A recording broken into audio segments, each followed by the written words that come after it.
आप देख रहे हैं न्यूज ऑफ फतेहपुर। आइए रुक करते हैं खबरों की ओर। फतेहपुर में प्राथमिक विद्यालय के एक प्रधानाचार्य को बेस्ट टीचर का नेशनल अवार्ड दिल्ली में 5 सितंबर को महामहिम राष्ट्रपति के हाथों मिलेगा। जिले में टीचर को नेशनल अवार्ड मिलने को लेकर शिक्षा विभाग में खुशी की लहर देखने को मिल रही है। जिला बेसिक शिक्षा अधिकारी पंकज यादव ने बताया कि यह बहुत ही गौरव की बात है। प्राथमिक विद्यालय के एक टीचर को नेशनल अवार्ड मिल रहा है। जिले के शहर क्षेत्र के अस्ती गाँव में बने प्राथमिक विद्यालय, जो कि अब मॉडल प्राइमरी स्कूल अस्ती के नाम से हो गया है, इस स्कूल की टीचर आसिया फारूकी ने बताया कि उनके पिता एसआर फारूकी मां साइना फारूकी रायबरेली में टीचर हैं। जब भी मां के साथ सरकारी स्कूल जाती थी, वहां की व्यवस्था को देखकर टीचर बनकर प्राइवेट स्कूल की तरह सरकारी स्कूल को बनाने की इच्छा ने यहां तक पहुंचा दिया। 2007-8 में बीटीसी किया और डाइट में पढ़ाई कर तीसरा स्थान प्राप्त किया था। 2009 में पोस्टिंग हदगांव ब्लॉक के बुसरा प्राथमिक विद्यालय में टीचर के रूप में हुई। उसके बाद 2016 में प्रमोशन पाकर नगर क्षेत्र के प्रधानाचार्य के पद पर प्राथमिक विद्यालय अस्ती में आई, तो यहाँ का माहौल काफ़ी खराब था। स्कूल के आसपास और स्कूल के अंदर यहाँ के रहने वाले लोग नशा करते थे। किसी तरह लोगों में जागरूकता लाते हुए गांव के लोगों को समझा बुझाकर बच्चों को स्कूल लाने का काम किया। उसके बाद अपनी सैलरी का आधा हिस्सा स्कूल में खर्च करने लगी और आप खुद देख सकते हैं कि आज स्कूल किस जगह पर है। आसिया फारूकी को 2018 में कृषि विद्यालय पुरस्कार मिला। उसके बाद सबसे बड़ा पुरस्कार उत्कर्ष शिक्षा राज्य अध्यापक पुरस्कार 2018 में मिला। राज्य मिशन शांति अवार्ड 2021 में केंद्रीय मंत्री सीतारमण, यूपी की राज्यपाल आनंदीबेन और मुख्यमंत्री योगी आदित्यनाथ के द्वारा दिया गया। उसके बाद 2022 में स्वच्छ विद्यालय पुरस्कार मिला। उन्होंने कहा कि 2023 में बेस्ट टीचर का नेशनल अवार्ड दिल्ली में 5 सितंबर को मिलेगा। इस कार्यक्रम में अपने दोनों बच्चों के साथ पहुंच गई हैं। जब हमने प्राथमिक विद्यालय के अंदर देखा तो बच्चों को खाना खाने के बेंच पर थाली लगी हुई थी। अंग्रेजी की शिक्षा सहित अन्य विषयों की पढ़ाई बच्चों को बड़े ही अच्छे ढंग से कराई जा रही थी। ऐसे ही बहुत कुछ इस प्राथमिक विद्यालय में था, जिसको देखकर यह लग रहा था कि यह स्कूल सरकारी प्राथमिक विद्यालय नहीं, कोई प्राइवेट स्कूल लग रहा है। रिपोर्ट प्रवीण कुमार के साथ। जी सर, नेशनल अवार्ड के लिए अपने ज़िले से आसिया फारूकी जी को नॉमिनेट किया गया है और इसे किस तरीके से देखते हैं? कैसे ये वहाँ तक पहुँचने के लिए क्या-क्या करना पड़ा? आपके द्वारा क्या किया गया? Thank you. सबसे पहले मैं तो स्पेशली आसिया फारूकी को और पूरे जनपद के सभी शिक्षक जो यहाँ पे कार्यरत हैं और शिक्षा क्षेत्र से जुड़े हुए, साथ ही साथ जनपद के प्रत्येक नागरिक को बधाई और देते हुए कहना चाहूँगा कि हम सब के लिए गौरव का विषय है कि हमारे जनपद की एक शिक्षिका जो परिषदीय विद्यालय में कार्यरत हैं, उन्होंने बहुत बेहतरीन काम किया पिछले 7-8 वर्षों में और स्कूल की कायाकल्प से लेकर शिक्षण के क्षेत्र में बहुत महत्वपूर्ण भूमिका निभाई। बच्चों का बहुत अच्छा डेवलपमेंट हुआ हर तरीके से, जिसकी वजह से उन्हें नेशनल अवार्ड के लिए चयनित किया। 5 सितंबर को शिक्षक दिवस के दिन महामहिम राष्ट्रपति महोदय द्वारा उनको शिक्षक सम्मान दिया जाएगा और ये हम सभी के लिए गौरवपूर्ण क्षण होगा।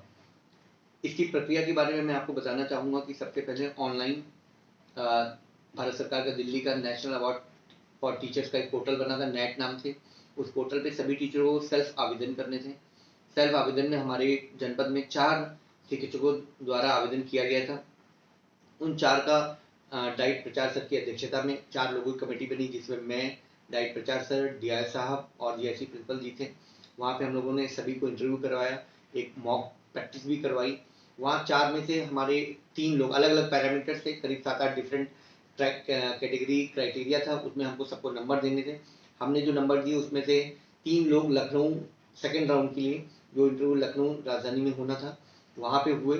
उन तीनों का इंटरव्यू, जिसमें आसिया के अलावा चंपा शर्मा और रमेश चंद्र जी थे, दोनों लोग अपने परिषदीय विद्यालय के शिक्षक हैं जनपद फतेहपुर में ही। उन तीनों लोगों ने वहाँ पे इंटरव्यू दिया और उसमें से फाइनल फॉरवर्ड आसिया फारूकी का दिल्ली के लिए हुआ।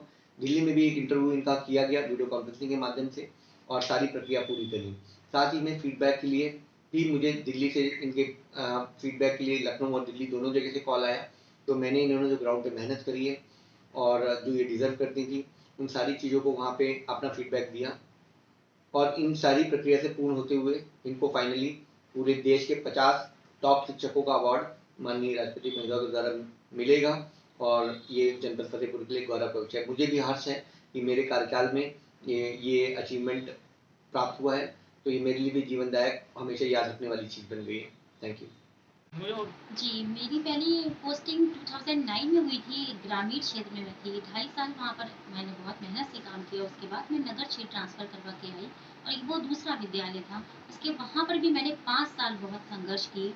उसके बाद मेरा प्रमोशन हो गया और 2016 से मैं इस स्कूल में हूँ। यहाँ मैंने तन मन धन लगाया और अपने कार्य से प्यार किया, जुनून की हद तक काम किया और इस विद्यालय को फर्श से अर्श तक पहुँचाया। आज ये विद्यालय आप सभी के समक्ष है। यहाँ के बच्चे एक मिसाल हैं, यहाँ के नवाचार लोग पसंद करते हैं और यहाँ का जो माहौल है वो पहले ऐसा नहीं था। अराजक तत्व यहाँ पे अपना बसेरा बनाए थे, शराब पी जाती थी। इस विद्यालय के अंदर हर तरीके के गलत काम किए जा रहे थे, जिसे रोका। मुझे पुलिस प्रशासन ने भी मदद करी।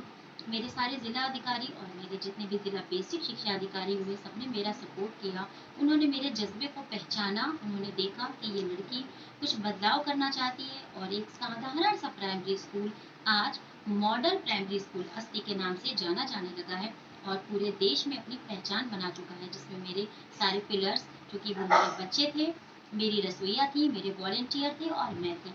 अभी भी ये विद्यालय एकल शिक्षक के रूप में देखा जा रहा है, क्योंकि जब से मैं यहाँ ज्वाइन की हूँ, यहाँ ना कोई शिक्षा मित्र है, ना कोई शिक्षक है, ना ही कोई अनुदेशक है। हमने वॉलंटियर्स तैयार किए, समुदाय के सहयोग से हमने विद्यालय को बदला, इसका कायाकल्प किया, बच्चों के साथ जुड़ाव किया, अभिभावकों के साथ जुड़ाव किया।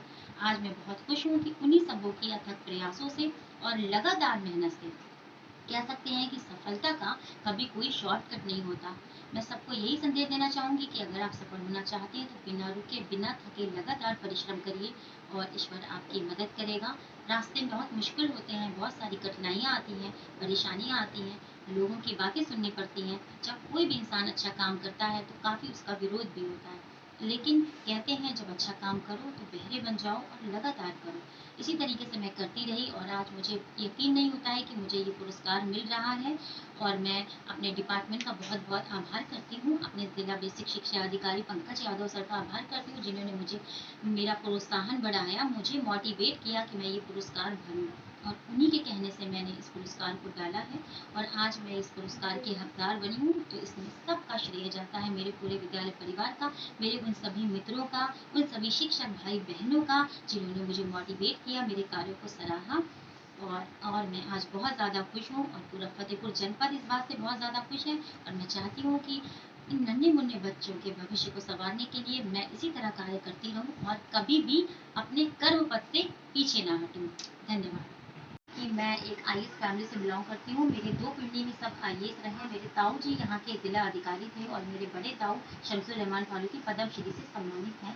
मेरे खून में डीएनए में कुछ करने का जज्बा है और जो ये चीज़ें हैं मैंने कभी भी शेयर नहीं करी मीडिया के सामने या कभी भी पब्लिक के सामने, क्योंकि मैं चाहती थी कि मैं अपने नाम से अपनी पहचान बनाऊँ, ना कि अपनी फैमिली का नाम बता करके। तो आज ये दिन आया है कि जब मैं गर्व से बता सकती हूँ कि मेरे खानदान में इसी तरीके के काम किए गए। उन्होंने भारत माता की सेवा के लिए बहुत सारे अच्छे कार्य किए हैं। मेरे ताऊ जी को राष्ट्रपति पुरस्कार से पहले मिल चुका है।